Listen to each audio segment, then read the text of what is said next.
Halo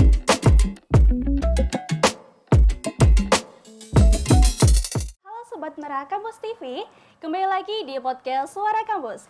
Kali ini kita kedatangan tamu yang sangat luar biasa dan istimewa pastinya. Sudah ada di sebelah kanan dan juga kiri saya, yaitu ada Profesor Dr. Imran Rosidi, SPDMA, dan juga Dr. Haji Asep Iwan Setiawan, MAG. Assalamualaikum Bapak. Waalaikumsalam.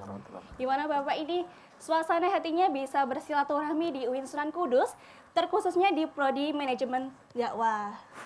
Seperti apa boleh dari Prof. Imran dahulu? Wah, luar biasa sekali menurut saya. Saya terkesan dengan fasilitas yang luar biasa, khususnya fasilitas laboratorium yang ada di Fakultas Dakwah dan Komunikasi Islam UIN Sunan Kudus. Jadi saya terkesan dan mudah-mudahan kesan saya ini betul-betul sesuai lah dengan realitas gitu. Oke. Kalau dari Bapak Asep seperti apa Bapak? Saya sangat bangga ya dengan Prodi Manajemen Dakwah UIN Sunan Kudus yang sudah luar biasa menyiapkan fasilitas buat mahasiswanya untuk menjadi seorang manajer atau ahli dalam bidang manajemen dakwah. Terutama sekarang ini di laboratorium kita yang sangat penuh dengan syarat teknologi informasi yang bisa digunakan dengan maksimal. Jadi kalau MD bukan hanya manajemen dakwah, tapi pengelolaan media dakwah menjadi sangat penting. Karena pada hari ini dakwah tidak hanya ceramah dengan tradisional, tapi menggunakan media menjadi sangat penting. Maka media dakwah atau juga disebut dengan media digital menjadi sangat urgent dipahami, kemudian dipraktekkan oleh mahasiswa kita. Sehingga seluruh mahasiswa itu menjadi ahli di bidang dakwah di bidang digital ini. Nah tentunya bagaimana mereka bisa melakukan perencanaannya, melakukan evaluasinya, kemudian pengawasannya, serta bisa mengimplementasikan seluruh unsur manajemen dalam kegiatan dakwah di media massa. Oke, baik. Izin untuk berbincang-bincang sedikit ya Prof ya. Nah, mungkin jika ada satu hal yang harus dibenahi nih dalam praktik manajemen dakwah, mungkin apa? Mungkin dari Prof Imran terlebih dahulu. Iya, yang paling krusial itu kalau praktek, apapun itu keilmuannya, baik itu praktek ibadah ataupun praktek terkait dakwah, itu memang harus selalu up to date dengan perkembangan yang terjadi di masyarakat. Jangan sampai praktek yang kita lakukan itu tidak sesuai dengan kebutuhan masyarakat. Misalnya penggunaan teknologi digital itu memang suatu keharusan. Jadi saya termasuk yang sangat terkesan lah. Saya mengapresiasi karena saya lihat laboratorium yang ada di Fakultas Dakwah ini semuanya merespon kebutuhan masyarakat terkini.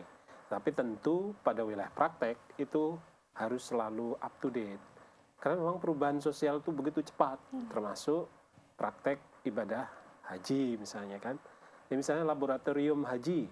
Laboratorium haji harus adaptif terhadap perkembangan teknologi. Jadi misalnya kalau miniatur Ka'bah itu bisa canggih begitu kan, itu lebih bagus lagi. Termasuk dalam pelaksanaan. Jadi praktek manajemen dakwah itu kata kuncinya adalah harus merespon kebutuhan masyarakat. Baik. Kalau menurut Bapak Asep seperti apa? Kalau saya sih mau usul ya, dari perangkat teknologi yang sudah sangat luar biasa ini, mungkin perlu ditambahkan, karena hari ini sudah ada VR. Maka menggunakan VR untuk praktek kegiatan manasik itu menjadi penting. Menggunakan untuk kegiatan yang lain-lain juga penting. Nah, sehingga orang atau mahasiswa bisa melihat secara langsung, bisa merasakan secara langsung dengan penggunaan teknologi itu. Nah, itu kan lumayan lah gitu ya harganya, nanti bisa diajukan untuk melengkapi sarana yang sudah tersedia sekarang. Nah, sehingga mahasiswa kita begitu praktek profesi mahasiswa sudah sangat paham, sudah tahu dan bisa mengamalkan dari praktek-praktek yang ada di mata kuliah kita. Sehingga para stakeholder itu akan senantiasa membutuhkan kita dan menarik bahwa oh iya mahasiswa MD itu sudah memiliki kompetensi, keahlian, kemudian tadi akhlaknya bagus ya, kemudian juga kemampuan agama yang bagus. Maka mereka tidak lagi mencari pekerjaan, tapi orang akan mencari mahasiswa MD untuk berkiprah pada organisasi, pada lembaga atau sejenisnya gitu kan, sehingga mahasiswa MD tidak lagi menunggu lama untuk bekerja, tidak seperti itu. Tapi begitu PPM, beres PPM, terbitlah SK pengangkatan sebagai pegawai. Nah itu kan, tadi teori boleh dikembangkan terus-menerus bagian keilmuan, tapi praktik itu mengimbangi agar mahasiswa tidak hanya tahu teori, tapi bisa mengamalkan praktik untuk kehidupan sehari-harinya, apalagi di dunia kerja yang dibutuhkan hari ini. Baik. Nah, yang terakhir nih buat Prof. Imron dan juga Bapak Asep, mungkin bisa diberikan sedikit motivasi untuk mahasiswa program studi manajemen dakwah untuk sebagai agen perubahan gitu di masa depan. Seperti apa? Mungkin dari Bapak Asep terlebih dahulu. Dakwah hari ini, apalagi di manajemen dakwah, sebetulnya sangat dibutuhkan umat, gitu. Kita sangat dinanti oleh umat. Maka sebagai orang yang berkecimpung di dakwah atau manajemen dakwah, kita harus aktif untuk mahasiswa ini harus aktif di organisasi, baik internal maupun eksternal, sehingga dia terlatih untuk problem solving, terlatih kepemimpinan, terlatih berkomunikasi, berorganisasi, apalagi IT sekarang kan sudah dalam kehidupan sehari-hari sudah melekat.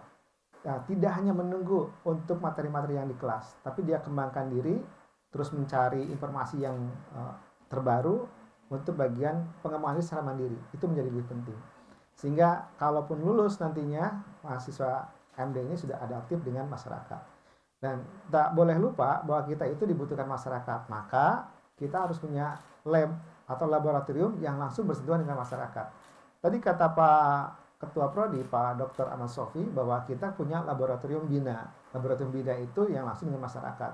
Ada lembaga amil zakatnya, ada pondok pesantrennya. Nah, menurut saya ini sangat bagus untuk bagaimana mahasiswa bisa mendekatkan diri pada profesinya, mendekatkan diri pada keilmuannya, dan mendekatkan diri pada masyarakat yang tentunya bisa mendapatkan multi manfaat buat mahasiswanya, buat lembaga, dan tentunya buat masyarakat. Mahasiswanya bisa bekerja, masyarakat bisa mendapatkan tenaga yang profesional dan handal. Kemudian secara keilmuan berarti ada pengembangan keilmuan yang dilakukan oleh para dosen yang membimbing para mahasiswanya. Ini seperti itu. Oke, baik. Kalau menurut Prof. Imron sendiri seperti apa? Baik. Menurut saya kata kuncinya tadi agent of change ya. Agent of change itu sebetulnya konsep yang sangat bagus, tetapi selama ini keliru dipahami oleh mahasiswa. Selama ini mahasiswa menganggap agent of change itu selalu melihat orang lain. Semestinya sebelum melakukan perubahan sosial terhadap masyarakat, merubah orang itu lebih baik rubah dulu dirinya sendiri. Misalnya dalam konsep menjaga kebersihan misalnya. Kita selalu protes ke pemerintah misalnya, ini pemerintah sampah di mana-mana gitu kan, demo di mana-mana. Tapi dia sendiri di rumahnya sampah berserak. Gitu. Kamarnya penuh dengan sampah, misalnya begitu ya.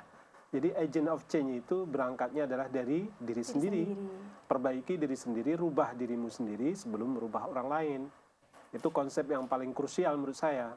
Termasuk adik-adik mahasiswa, aktivis-aktivis itu, kalau mau merubah masyarakat, rubahlah dirimu sendiri. Kalau kita ingin masyarakat tertib, tertiblah kita juga tertib dulu. Nanti orang akan melihat, perhatikan kita. Jadi tunjukkan ketauladanan, dari ketauladanan itulah kemudian, walaupun kita tidak berseru, itu secara tidak langsung memberi contoh. Dan itu paling ideal. Itu yang pertama. Yang kedua, mahasiswa itu jangan terlalu memikirkan bagaimana nanti bekerja, berkarir.